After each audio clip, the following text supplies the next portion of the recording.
Hi അസ്സലാമു അലൈക്കും. എല്ലാവർക്കും സുഖമല്ലേ? ഞാൻ സുൽഫത്താണ്. പുതിയൊരു വീഡിയോയിലേക്ക് എല്ലാവർക്കും സ്വാഗതം. അപ്പോൾ ഒരു ചെറിയൊരു കാര്യം പറയാമെന്ന് വിചാരിച്ചിട്ടാണ്. എൻ്റെ ലൈഫിൽ ഞാൻ സ്ട്രഗിൾ ചെയ്ത അല്ലെങ്കിൽ ഇപ്പോഴും സ്ട്രഗിൾ ചെയ്തുകൊണ്ടിരിക്കുന്ന ഒരു കാര്യത്തിനെ കുറിച്ച് ഷെയർ ചെയ്യണമെന്ന് തോന്നി. എന്നെപ്പോലെ ഈ ഒരു ഫേസിലൂടെ കടന്നു പോകുന്ന കുറേ ആൾക്കാരുണ്ടാവും.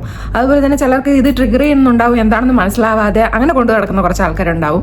അപ്പോൾ അവർക്കൊക്കെ ഒരു ഇൻഫർമേഷൻ എന്നൊരു നിലയിൽ ഈ വീഡിയോ ഒന്ന് ചെയ്യാമെന്ന് വിചാരിച്ചു. ഫസ്റ്റ് ഓഫ് ഓൾ ഞാൻ നോസ്പിന് കുത്തിയിട്ടുണ്ട്. ഫേസിന് ചേഞ്ച് വന്നിട്ടുണ്ടോ എന്ന് അറിയില്ല. നിങ്ങൾക്ക് ഇഷ്ടപ്പെട്ടിട്ടുണ്ടെങ്കിൽ നിങ്ങൾ കമൻറ്റ് ചെയ്യാം. അപ്പോൾ ഞാൻ പറയാൻ പോകുന്നതെന്ന് വെച്ചാൽ സെർവിക്കൽ ഡിസ്ക് ബൾജിനെ കുറിച്ചാണ്. ഇത് എനിക്ക് തുടങ്ങിയിട്ട് ഒരു 4-5 വർഷമായി. അപ്പോഴത്തേക്കും ഫസ്റ്റ് എനിക്ക് ഇതിൻ്റെ ഒരു സിംറ്റംസ് എന്ന് വെച്ചാൽ എനിക്ക് ഈ തലയിൽ റൈറ്റ് സൈഡിൽ തലയുടെ ബാക്ക് ഭാഗത്തായിട്ട് ഒരു പെയിൻ പോലെ എനിക്ക് ട്രിഗർ ചെയ്യാൻ തുടങ്ങി. പെയിൻ ആണോ അതോ ഒരു പൊക്കച്ചിൽ ആണോ അങ്ങനത്തെ ഒരു ഇറിറ്റേഷൻ പോലെ ഫീൽ ചെയ്യാൻ തുടങ്ങി. അത് കണ്ടിന്യൂസ് ആയിട്ട് പിന്നെ നിൽക്കാൻ തുടങ്ങി. അപ്പോൾ ഞാൻ ആ ടൈമിൽ കുറച്ച് ഡയറ്റും കാര്യങ്ങളൊക്കെ നോക്കിയിട്ടുണ്ടായിരുന്നു. അപ്പോൾ ഞാൻ വിചാരിച്ചു ഈ ഡയറ്റൊക്കെ ചെയ്യുന്നതിൻ്റെ ഭാഗമായിട്ട് വരുന്നതായിരിക്കും, കുറച്ച് ദിവസം ഡയറ്റൊക്കെ നിർത്തി നോക്കാമെന്ന് വിചാരിച്ചു. പക്ഷേ ഡയറ്റൊക്കെ നിർത്തിയിട്ടും ആ ഒരു പെയിൻ അങ്ങനെ തന്നെ ഉണ്ടായിരുന്നു. ആ സമയം ഞങ്ങൾ നാട്ടിലായിരുന്നു. വീടൊക്കെ വെച്ചിട്ട് പാല് കാച്ചി അങ്ങനെ വീട്ടിൽ കുറച്ച് ദിവസം നിൽക്കാന്നുള്ള രീതിയിൽ നാട്ടിലായിരുന്നു. അങ്ങനെ ആ ടൈമിൽ ഈ പെയിൻ ഇങ്ങനെ ഉണ്ട്, ഒരാഴ്ച കണ്ടിന്യൂസ് ആയിട്ട് നിൽക്കും. അത് കഴിഞ്ഞിട്ട് കുറച്ച് ദിവസം ഉണ്ടാവില്ല, കുറച്ച് ദിവസം വീണ്ടും വരും. അങ്ങനെ ഇങ്ങനെ മാറാണ്ട് അങ്ങനെ നിൽക്കുമായിരുന്നു. അപ്പോൾ ഒരു ന്യൂറോളജിസ്റ്റിനെ കാണിച്ചിട്ട് അങ്ങനെ ന്യൂറോളജിസ്റ്റ് കാണിച്ചപ്പോഴത്തേക്ക് അദ്ദേഹം പറഞ്ഞതെന്ന് വെച്ചാൽ ഇത് മൈഗ്രെയിൻ ആണ്, മൈഗ്രെയിൻ്റെ ഭാഗമാണ്, കുറച്ച് ദിവസം മെഡിസിൻ എടുക്കേണ്ടി വരും എന്ന് പറഞ്ഞിട്ട് അങ്ങനെ മെഡിസിൻ എഴുതി തന്നായിരുന്നു. അങ്ങനെ ഞാൻ അത് ഒരു 1-1.5 വർഷം വരെ കഴിച്ചായിരുന്നു. കഴിച്ചുകൊണ്ടിരുന്ന ടൈമിൽ വലിയ കുഴപ്പമൊന്നും വേറെ പ്രശ്നമൊന്നും ഇല്ലായിരുന്നു, അങ്ങനെ പോകുമായിരുന്നു. അപ്പം എനിക്ക് കുറേ ഒരു മണിക്കൂർ 2 മണിക്കൂറൊക്കെ നിന്ന് കഴിയുമ്പോഴത്തേക്കും എൻ്റെ കണ്ണിൽ ഇരുട്ട് കയറുന്ന ഒരു ഫീല് വരുമായിരുന്നു. പിന്നെ ഒന്നിലും കോൺസെൻട്രേറ്റ് ചെയ്യാൻ പറ്റൂല. ഉറക്കം വരാണോ എന്താണോ ഒരു ടയർഡ്നെസ് പോലെ ഈ പിന്നെ ഒന്നും എനിക്കൊന്നും മനസ്സിലാവില്ല. ഒന്നും കുറച്ച് നേരം നിന്ന് കഴിഞ്ഞുള്ള പ്രശ്നം. പിന്നെ ഒന്ന് കിടന്ന് എണീറ്റ് വരുമ്പോഴത്തേക്ക് ഓക്കെ ആവും. കണ്ടിന്യൂസ് അങ്ങനെ 1 മണിക്കൂർ കൂടുതൽ നിൽക്കാനൊന്നും പറ്റില്ല. അങ്ങനെയൊക്കെ പ്രോബ്ലം ട്രിഗർ ചെയ്യാൻ തുടങ്ങി. അത് കഴിഞ്ഞ് 1.5 വർഷം വരെയും ഞാൻ ഡോക്ടർ പ്രിസ്ക്രൈബ് ചെയ്ത മെഡിസിൻ എടുത്തുകൊണ്ടിരിക്കുകയായിരുന്നു. അത് കഴിഞ്ഞപ്പോഴത്തേക്കും ദേഹമൊക്കെ ഒന്ന് ചീർക്കും പോലൊക്കെ തോന്നിയായിരുന്നു, ഫേസൊക്കെ. അപ്പോൾ ഞാൻ വിചാരിച്ചത് ഇപ്പം പെയിനൊന്നും ഇല്ലല്ലോ, അപ്പോൾ ഈ മെഡിസിൻ ഒന്ന് നിർത്തി കുറച്ച് ദിവസം നോക്കാമെന്ന് വിചാരിച്ചു. അങ്ങനെ മെഡിസിൻ നിർത്തിയപ്പോഴത്തേക്കും വീണ്ടും വരാൻ തുടങ്ങി. അപ്പോൾ മനസ്സിലായി ഇത് നമ്മൾ കണ്ടിന്യൂസ് കഴിച്ചുകൊണ്ടിരുന്നാലേ ഇത് മാറുള്ളൂ. പക്ഷേ വെയിറ്റും കൂടുന്നുണ്ട്. എന്താണ് ഒരു സൊല്യൂഷൻ? അപ്പം ആയുർവേദം ചെയ്ത് നോക്കാമെന്ന് വിചാരിച്ചിട്ട് നമ്മൾ നാട്ടുമരുന്നൊക്കെ കുറച്ച് ട്രൈ ചെയ്തായിരുന്നു. അപ്പോൾ ഇതൊക്കെ ചെയ്യുമ്പോഴത്തേക്കും തൽക്കാലം ഒരു ആശ്വാസം എന്നുള്ളത് എനിക്ക് കുറച്ച് ദിവസം മാറി നിൽക്കും, വീണ്ടും വരും, അങ്ങനെ നിൽക്കുമായിരുന്നു.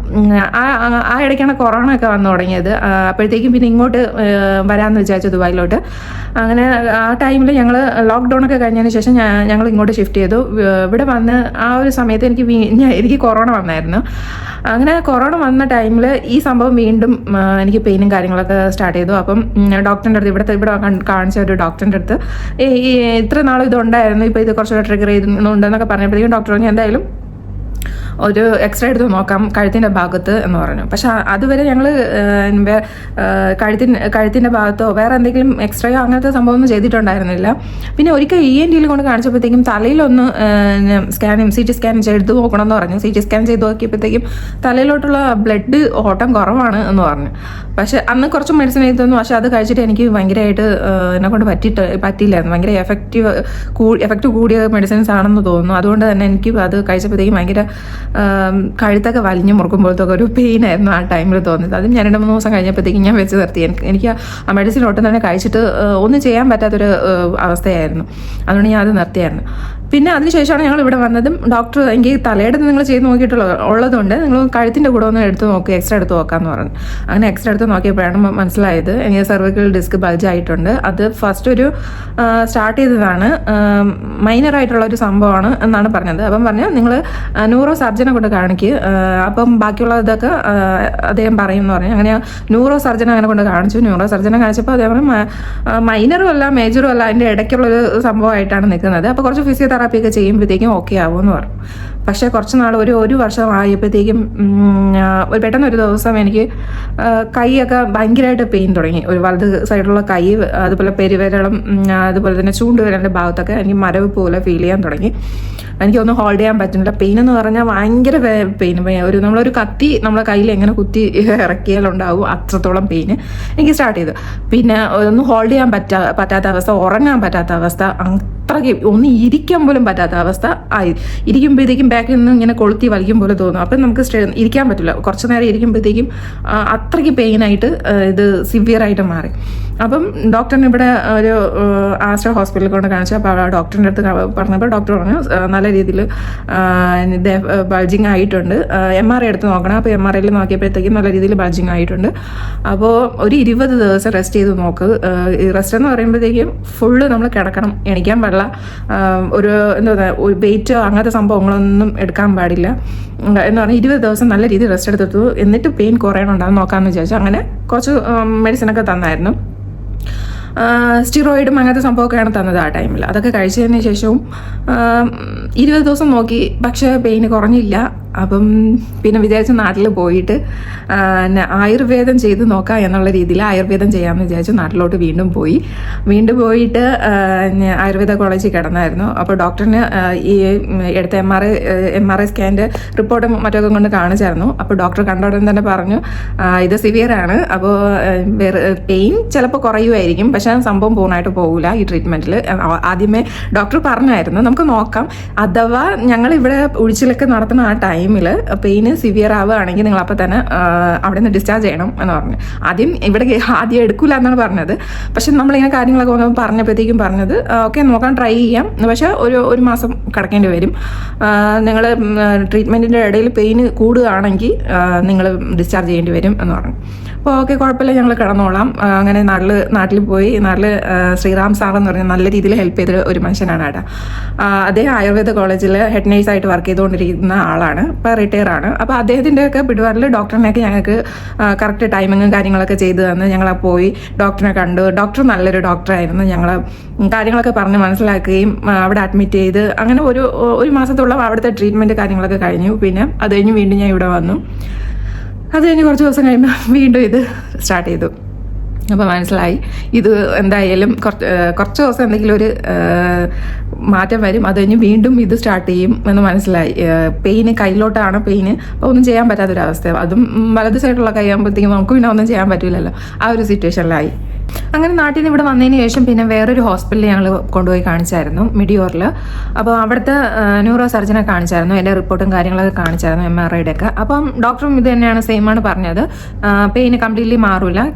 ഇത് ഡിസ്കിൻ്റെ നല്ല രീതിയിൽ ബൾജായിട്ടുണ്ട്. നമ്മൾ ഡിസ്ക് എന്ന് പറയുന്നത് ആ ഒരു സ്പൈനിൽ കൂടെ പോകുന്ന ആ ഒരു നെർവ്സ് ഉണ്ടല്ലോ, അത് ഡിസ്ക് ബൾജാകുമ്പോഴത്തേക്കും എന്ത് ചെയ്യും, സംഭവം ഇങ്ങനെ ടൈറ്റ് ആകുമ്പോഴത്തേക്കും അങ്ങനെയാണ് നമുക്ക് പെയിൻ വരുന്നത്. ചിലർക്ക് കയ്യിലോട്ടായിരിക്കും, താഴത്തെ ഡിസ്ക് ആണെങ്കിൽ കാലിലോട്ട് നടക്കാൻ പറ്റാത്തൊരവസ്ഥയിലൊക്കെ ആവും.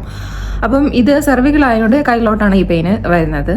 നമ്മൾ ഈ ഒരു സ്പൈനൽ എന്ന് പറയുന്ന ഒരു എന്താ പറയുക ഒരു പൈപ്പ് പോലത്തെയാണ്. അതിലൊരു 14 മില്ലിമീറ്റർ അങ്ങനെ എന്തോ ആണ് ഇതിൻ്റെ ഒരു ഹോളിൻ്റെ ആ ഒരു ഇത് വലിപ്പം എന്ന് പറയുന്നത്. അതിൽ കൂടെ ഇപ്പം ഒരു 10 താഴേക്കായി കഴിഞ്ഞാൽ പിന്നെ നമുക്ക് ഓപ്ഷനായിട്ട് വയ്ക്കുന്നത് ഇത് സർജറി തന്നെയാണ് ബെസ്റ്റ് ഓപ്ഷൻ എന്ന് പറയുന്നത്. അതിന് മുകളിലോട്ടാണെങ്കിൽ നമ്മൾ ഈ പറഞ്ഞില്ലേ ഒരു റെസ്റ്റും കാര്യങ്ങളൊക്കെ എടുക്കുമ്പോഴത്തേക്കും ബോഡി തന്നെ അത് എന്ത് ചെയ്യും, ക്യൂർ ചെയ്യാൻ വേണ്ടി ശ്രമിക്കും. നമ്മളെ ബോഡിക്ക് അതിന് അങ്ങനെയുള്ളൊരു കഴിവുണ്ട്. പക്ഷേ ഇതിൽ എനിക്ക് ആണെങ്കിൽ 7.5 ഒക്കെ ആയി. അപ്പോൾ റിസ്ക് ആണ്, അങ്ങനെ റിക്കവറി ആയി വരാൻ പറ്റാത്തൊരു സിറ്റുവേഷനിലാണ്. അപ്പം ഏറ്റവും ബെസ്റ്റ് ആയിട്ടുള്ള ഓപ്ഷൻ എന്ന് പറയുന്നത് സർജറിയാണ് എന്ന് പറഞ്ഞു ഡോക്ടർ.